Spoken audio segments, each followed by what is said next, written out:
जो भी ये वीडियो देखता है वो फौरन ही मर जाता है। ये सब कुछ एक लड़की की वजह से हो रहा है जो इंसानों के साथ साथ जानवरों को भी भूखी प्यासी है। मूवी की शुरुआत में हम दो टीनेजर लड़कियां केटी और बेका को देखते हैं। बेका केटी को एक कर्स टेप के बारे में बताती है। वो बोलती है कि ये एक ऐसी टेप है जिसे देखने वाला इंसान 7 दिन के अंदर मर जाता है, मगर केटी इसको बताती है कि वो इस टेप को अपने दोस्तों के साथ देख चुकी है और आज इसका 7वां दिन है। फिर बेका वहाँ से चली जाती है। रात में जब केटी इस किसी से फ़ोन पे बात कर रही होती है तो अचानक से उसके कमरे का टीवी ऑन हो जाता है और उसमें से स्टैटिक स्क्रीन आ रही होती है। केटी फ़ौरन से टीवी बंद कर देती है। वो जैसे ही वहाँ से जाने लगती है टीवी फिर से ऑन हो जाता है। फिर वो घर के फर्स्ट फ्लोर पर जाती है जहाँ वो देखती है कि एक कमरे में से पानी आ रहा है। केटी उस कमरे में जाती है। वो देखती है कि यहाँ भी टीवी ऑन है। अचानक ही टीवी के अंदर से कोई चीज़ निकलकर केटी पर हमला कर देती है। केटी चीख मारती है और मर जाती है। अगले ही सीन में हम एडन को देखते हैं जो अपने स्कूल से कुछ अजीब सी पेंटिंग बना रहा होता है। उसकी मॉम रेचल उसे स्कूल से पिक करने आती है। तभी उसकी टीचर रेचल को बताती है कि एडन क्लास में कुछ अजीब सी पेंटिंग बनाता रहता है। रेचल टीचर को कहती है कि अभी 3 दिन पहले ही कजन की मौत हुई है, शायद वो इस सदमे की वजह से ऐसा कर रहा है। टीचर बोलती है कि एडन ऐसा पिछले 2 हफ्तों से कर रहा है। ये सुनकर रेचल भी परेशान हो जाती है। रात को घर पर रेचल एडन से इस बारे में पूछती है। वो बताता है कि केटी ने खुद उसे बताया था कि वो 1 हफ्ते बाद मरने वाली है। अगले दिन केटी के फ्यूनरल पर रेचल केटी की मॉम से पूछती है कि उसकी मौत कैसे हुई। वो बताती है कि डॉक्टर्स का कहना है कि केटी की मौत हार्ट अटैक से हुई है, लेकिन एक टीनेजर लड़की की हार्ट बीट अचानक से ऐसे रुक सकती है। वो बताती है कि जब केटी की बॉडी मिली तो वो बहुत बुरी हालत में थी। यहाँ हमें पता चला कि केटी का बॉयफ्रेंड और उसके कुछ दोस्त जिनके साथ मिलकर केटी ने वो कर्स टेप देखी थी वो सब मर चुके हैं। उसकी दोस्त बेका भी पागल हो चुकी है। केटी के कुछ और दोस्तों से पूछने पर रेचल को पता चलता है कि केटी ने अपना बॉयफ्रेंड और कुछ दोस्तों के साथ शेल्टर माउंटेन इन में एक कर्स टेप को देखा था। फिर रेचल उसकी मौत की वजह मालूम करने के लिए उस जगह जाती है।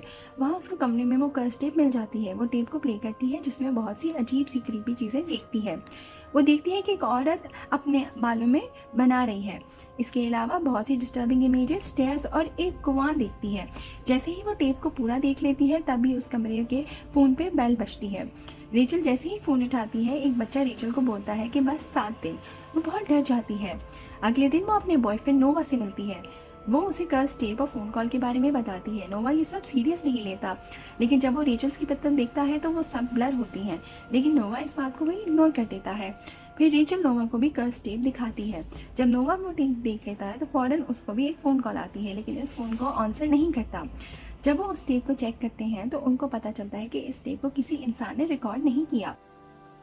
अगले दिन रेचल बेका से मिलने मेंटल असाइलम जाती है। रेचल उससे केटी की मौत की वजह पूछती है, जिस पर बेका बोलती है कि 4 दिन के बाद तुम्हें खुद पता चल जाएगा। रेचल बहुत परेशान हो जाती है। वो वापस आके उस कर्स टेप को दोबारा चेक करती है जिसमें वो एक लाइट हाउस देखती है। इसी दौरान उसकी नाक से खून आना शुरू हो जाता है। फिर उसे एक औरत के बारे में पता चलता है जिसको रेचल ने वीडियो में देखा था। इस औरत का नाम एना मॉर्गन होता है। एना हॉर्सेस पालती है, लेकिन अचानक ही इसके घोड़ा खुदकुशी करना शुरू कर देते हैं।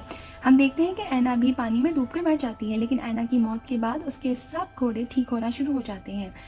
दूसरी तरफ हम देखते हैं कि नोवा की पिक्चर्स भी अब ब्लर आने लगती हैं। इधर रेचल का बेटा भी रात में ये कर्स टेप देख लेता है। रात में सोते हुए रेचल को बहुत ही खौफनाक ख्वाब आता है जिसमें एक लंबे बालों वाली खौफनाक औरत रेचल का हाथ पकड़ लेती है। रेचल जब इस ड्रॉनी ख्वाब से जागती है तो उसके बाजू पर उसी औरत की उंगलियों के निशान होते हैं। रात में जब रेचल को पता चलता है कि उसके बेटे ने भी कर्स टेप देख लिया तो वो बहुत डर जाती है।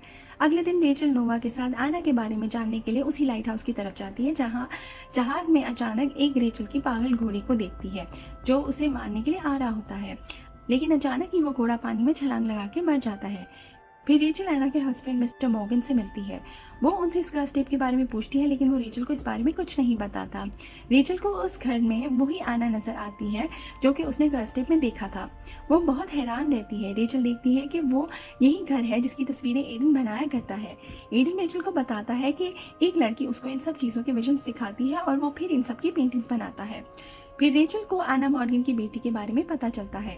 वो उस आइलैंड के एक डॉक्टर के पास के बारे में पता करने जाती है। डॉक्टर बताती है कि एना के काफ़ी मिसकैरेजेस हुए थे। बहुत कोशिश के बावजूद भी वो माँ नहीं बन पाई। फिर वो एक बच्ची समारा को अडॉप्ट कर लेते हैं, जिसके बारे में एना बहुत खुश होने लगती है, लेकिन उसकी खुशी बस कुछ दिन की थी क्योंकि समारा के आते ही आइलैंड पे बहुत कुछ बुरा होने लगता है, जैसे ये जगह कर्स्ड हो गई हो। सबको लगने लगता है कि समारा एक नॉर्मल लड़की नहीं है, इसीलिए वो एना और समारा को अपने मेन लैंड में एक साइकेट्रिस्ट हॉस्पिटल में भेज देते हैं। उनके जाने के बाद आइलैंड पर सब कुछ नॉर्मल हो जाता है। रेचल वापस आने के घर जाती है और उस टेप को SM0115 मिलती है। जब वो उस टेप को प्ले करती है तो उसमें एक लड़की को देखती है जिसके बाल बहुत लंबे होते हैं और बहुत ड्राउनी लग रही होती है। ये टेप एक मेंटल हॉस्पिटल की है जहाँ समारा को एडमिट कराया गया था। समारा के पास एक ऐसी ताकत होती है जिससे वो किसी का भी विजन दिखा के मार सकती है और वो कभी नहीं सोती। वो हर जिंदा चीज़ को तकलीफ देना चाहती है। वो बोलती है कि उसको घोड़ों की आवाज़ से सख्त नफरत है। इसी वजह से उसने विजन सिखा के सब घोड़ों को पानी में डुबा कर मार दिया। रेचल अब ये मूवी देख रही होती है कि अचानक ही मिस्टर मॉर्गन पीछे से रेचल पर हमला कर देते हैं और इस टीवी को अपने साथ वॉशरूम में ले जाते हैं। वो बाथटब को पानी से भर लेते हैं और इलेक्ट्रिक करंट लगाकर खुद को मार देते हैं। रेचल ने देख के बहुत खौफजदा हो जाती है। इसी दौरान नोवा भी वहाँ आ जाता है। वो दोनों नज़दीक के एक अस्पताल में जाते हैं जहाँ वो एक स्टेयर्स पर देखते हैं। स्टेयर्स के ऊपर जाने पर देखते हैं कि वो ये वही जगह है जहाँ समारा रहा करती थी, क्योंकि यहाँ घोड़े भी रहते थे और उनका शोर भी होता था। इसी वजह से समारा ने घोड़ों को मार दिया था। फिर उसको वॉल पर एक ट्री की पेंटिंग मिलती है। ये वही ट्री है जिसको रेचल ने शेल्टर माउंटेन इन के पास देखा था। वो फौरन से वहाँ जाते हैं और रूम नंबर 12 में रुकते हैं।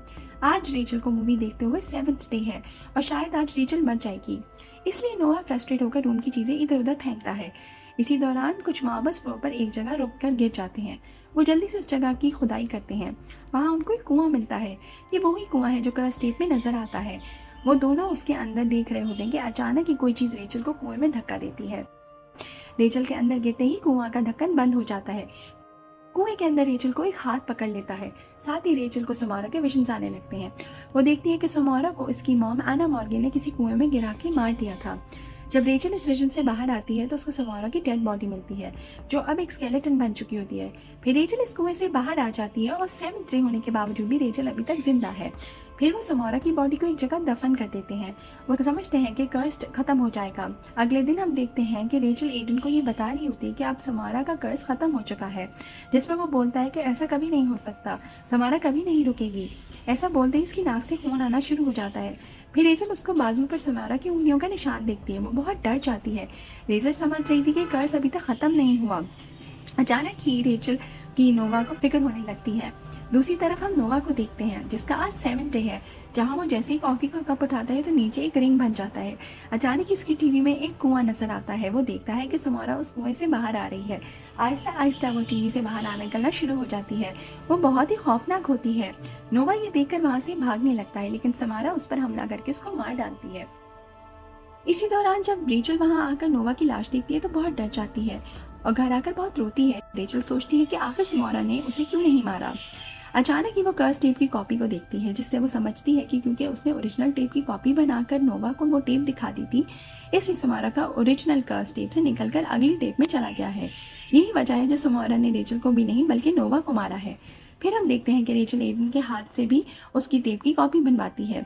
इसी दौरान एडन पूछती है कि मॉम, क्या हम ये टेप किसी और को भी दिखाएंगे? रेचल इस बात का कुछ जवाब नहीं देती और मूवी यहाँ खत्म हो जाती है। अगर आपको हमारी वीडियोस पसंद आ रही हैं तो काइंडली अपने फ्रेंड्स के साथ ज़रूर शेयर करें और लाइक करके कमेंट करके फीडबैक भी लाजमी दें। हमारी टीम हर फीडबैक को रिस्पॉन्ड करने में और इम्प्लीमेंट करने की कोशिश करेगी। मुलाहिजा फरमाने का शुक्रिया।